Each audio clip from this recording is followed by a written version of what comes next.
Cette vidéo amateur a fait le tour du monde grâce aux réseaux sociaux. Elle met en scène un homme battu par des jeunes de son village parce que n'ayant pas obéi aux ordres de son maître. De pareilles scènes sont le lot quotidien de certains descendants d'esclaves en Afrique. Au Burkina, au Mali, en Mauritanie et au Niger, la discrimination basée sur l'ascendance et l'esclavage existe encore. Le phénomène frappe les couches les plus vulnérables, à savoir les femmes et les enfants. Et que c'est des Maliens qui sont en train de traiter d'autres Maliens en esclaves.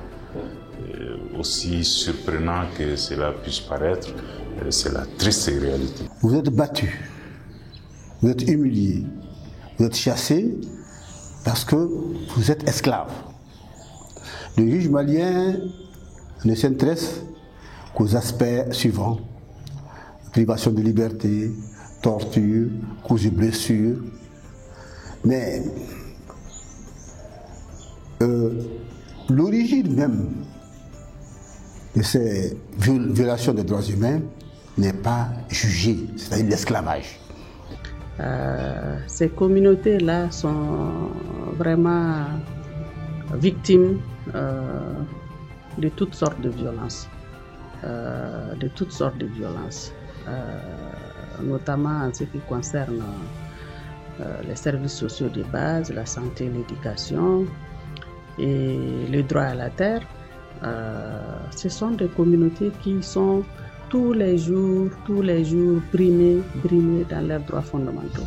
Un phénomène bien réel au Burkina Faso, à savoir qu'il existe depuis la nuit des temps des formes de discrimination, des formes d'esclavage liées à la descendance. C'est un phénomène réel qui se situe précisément avec beaucoup plus d'ampleur dans le Sahel burkinabé. Le phénomène s'est développé dans la partie nord du Burkina, au centre du pays aussi, et comme aussi nous l'avons vu, à l'ouest. Il y a la forme active où l'esclave est la propriété de son maître. C'est-à-dire le maître fait tout ce qu'il fait de lui. Tout ce qu'il possède, c'est pour son maître. Il y a l'esclavage par ascendance. C'est ça qu'on appelle la forme passive. Tu es esclave, mais tu peux ne même pas savoir. Il va falloir faire des cérémonies, organiser des cérémonies de mariage ou des élections pour te rappeler ton origine servile. Pour la société civile, en tout cas la société civile responsable, je pense à SOS Esclaves, je pense à FCF, je pense à MDH, je pense au FONAD, à la Fondation Sahel.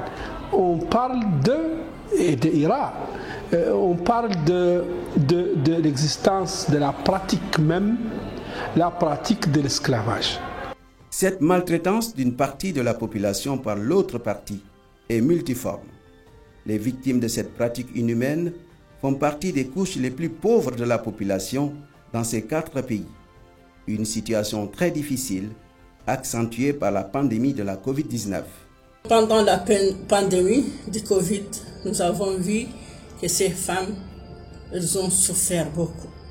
Parce que c'est des femmes qui travaillent dans le secteur informel. Rares sont ceux qui sont formés ou cultivés et qui peuvent travailler ou se baser sur leurs connaissances ou sur leurs efforts personnels. C'est soit des vendeurs de couscous, des vendeurs de légumes, des vendeurs de poissons ou de beignets le soir. Et c'est des femmes qui ont été très impactées par le Covid. La Covid, quand elle est arrivée, maintenant, avec la fermeture des frontières, avec l'isolement de certaines zones, on fait en sorte que les denrées que les gens payent sont devenues trop chères. Trop chères, et du coup ça a augmenté les degrés de vulnérabilité. Parce qu'avant, une tasse de 1000 que tu peux payer à 700 francs, maintenant c'est jusqu'à 1500, 1600. Et tout ça, c'est l'impact de Covid-19. C'est des femmes qui vivent du petit commerce, c'est des femmes qui vivent voilà, des petites activités génératrices de revenus. Elles vont de village en village. Et vu la fermeture des frontières et également les mesures de couvre-feu établies par nos États, par nos gouvernements, bon, on peut aisément imaginer l'impact de toutes ces mesures-là sur ces familles qui sont déjà vulnérables. Dans le but de soutenir les victimes de l'esclavage et de la maltraitance basée sur l'ascendance, plusieurs initiatives sont prises par les acteurs de la société civile et des ONG dans ces différents pays. Les résultats sont mitigés. Si dans certains pays on note une bonne exécution des programmes mis en place par ces défenseurs des droits humains, dans d'autres, beaucoup reste à faire. J'ai introduit des procédures depuis janvier. J'ai déposé des plaintes au niveau de la justice de Djema contre des personnes nommément désignées pour des faits d'agression, violence sur certaines personnes entre guillemets appelées esclaves. Jusqu'à la date d'aujourd'hui, je vous dis, le PV n'est pas encore fait. Il n'y a pas de projet, de véritable projet qui vise le renforcement ou l'amélioration, l'émancipation de cette composante sociale qui est les esclaves et les anciens esclaves. Nous avons développé des activités autour de l'axe, d'abord sur l'assistance juridique des victimes. Donc cet axe-là nous a permis à créer ce qu'on appelle les CPEC, les centres permanents d'éducation civique, au niveau des régions. Donc ces centres sont animés par les parajuristes. Les parajuristes qui sensibilisent les communautés, qui vont sur le terrain sensibiliser ces communautés victimes de l'esclavage, ils les sensibilisent sur leurs droits et devoirs dans un contexte démocratique. Parce que pour eux, et les victimes, tu sais, ils pensent qu'ils n'ont aucun droit que d'obéir à leur maître. Un autre axe, c'est concernant l'éducation. Vous savez, on a compris que l'éducation, l'école, en tout cas, c'est la meilleure arme pour combattre l'esclavage.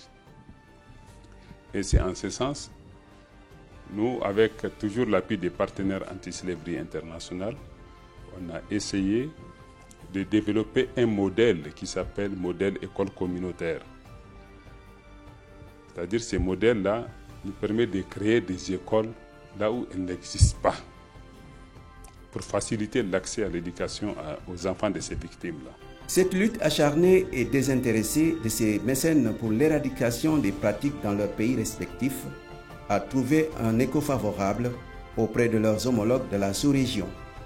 Des appuis fréquents et soutenus leur ont été apportés par plusieurs organisations telles que Trust Africa et ses nombreux partenaires. La démarche est à plusieurs niveaux. Les groupes concernés doivent être sensibilisés pour qu'elles s'organisent, pour qu'elles s'émancipent eux-mêmes déjà et qu'elles soient une partie prenante de cette lutte. On ne peut pas libérer les gens en leur absence. La deuxième chose, c'est qu'il faudrait intervenir en prenant des mesures juridiques et pour que les gens soient sanctionnés quand ils pratiquent certaines attitudes discriminatoires. Il y a beaucoup d'organisations qui se battent pour des changements et ces batailles se passent à plusieurs niveaux. Il y a un niveau basique qui est le niveau de la loi. Dans la plupart de nos pays, l'esclavage est un crime. Et dans les pays où ce n'est pas criminalisé, ça doit l'être. Dans les pays où c'est criminalisé, il est important de mettre toutes les ressources nécessaires pour ne plus permettre à une autre personne de maintenir des gens en esclavage. Il faut libérer l'individu et tant qu'on ne libère pas l'individu, nous ne pourrons pas aller vers des objectifs plus importants, les objectifs, si vous voulez, de développement. C'est pourquoi, à mon avis, il y a d'abord une question d'injustice, parce que ce sont en général ces gens, même si dans certains milieux, on peut trouver un esclave plus riche que son maître, mais en général, ce sont des gens marginalisés et relégués dans la société et qui continuent à être exploités parce qu'on ne leur reconnaît pas une certaine dignité. Donc il fallait y remédier. Tandis que le système des castes, pendant très longtemps dans nos sociétés, on a mis de côté, par exemple, ceux qui travaillaient avec les mains, ils étaient plus ou moins méprisés. Or, on ne peut pas aller vers une révolution industrielle pour régler le problème du chômage des jeunes si on ne s'appuie pas sur notre propre savoir-faire, notre savoir-faire artisanal. Trust Africa est le réseau des organisations qui se battent contre l'esclavage et les discriminations en Afrique, avec l'appui bien entendu de l'organisation allemande ASW. Ensemble, nous avons eu à réaliser une étude sur les discriminations basées sur la descendance dans les 4 pays que sont le Burkina Faso, le Mali, la Mauritanie et le Niger. À l'issue de ces études qui ont été réalisées durant les 3 premiers mois de l'année 2021, on peut quand même dire que la discrimination et l'esclavage continuent à exister dans ces pays. Les populations qui sont victimes de l'esclavage ont plus que jamais besoin d'une certaine solidarité. Une solidarité pas seulement panafricaine, mais aussi une solidarité mondiale. Il est temps qu'on comprenne que l'Afrique de demain se fera avec tous ses fils et avec toutes ses filles, et que la discrimination basée sur l'ascendance doit être derrière nous pour que nous puissions avancer et faire face aux défis qui attendent notre continent.